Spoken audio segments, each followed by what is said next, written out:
Most people can't listen to the full song without crying.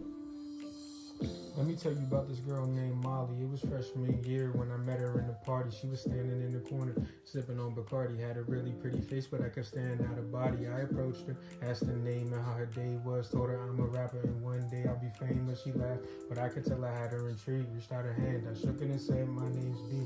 Asked where she's from. She replied with New Hampshire. Said she grew up with two brothers and a hamster. Major was English, but she wanted to be a dancer. Said she's having God problems, and I told her I'm the answer. She said, "Okay, here, take my number." Princess Molly is what she saved it under. I thought it was the start of a lifelong bond. I wish back then that I knew I'd be wrong.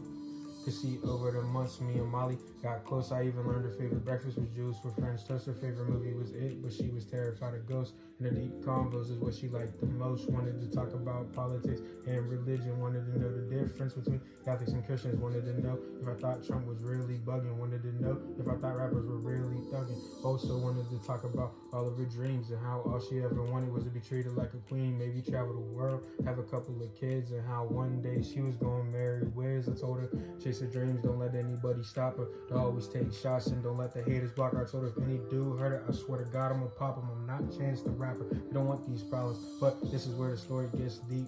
Molly fighting an uphill battle, that shit was steep. She never told me about her father or the abuse. She never told me how her uncle raped her when she was 2. See, her whole life, dudes did nothing but play her. She prayed and somebody came to save her until she met me, and I showed her somewhere different. But right around that time, your boy had to pivot. I got a girl, and she see Molly as a threat, so to make Molly leave my life was her best bet. And if I stayed, then my girl would have became my ex, and I would have accepted that if I knew what happened next. Molly didn't have friends, I left her all alone.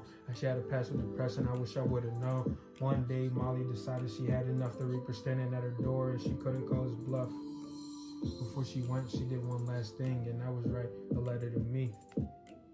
Before she went, she did one last thing, and that was write a letter to me. And it read, "Dear B, I hope you get this letter. The pain is no more, and I swear I feel better while on earth. The blade helped me feel relief, but it's not in my head. It's gonna help me feel some peace. Please don't cry. I know you're getting emotional. Probably blaming yourself, and that's why I wrote to you. CB, you were the only friend I ever knew, and I would have gave up sooner if it wasn't for you. So thank you for all the memories that we had. Thank you for all the smiles and all of the laughs. Thank you for staying true and not kissing my ass, and thank you for making every day feel like a blast. And I'm sorry, this is how it has to end, but you'll always be my best friend.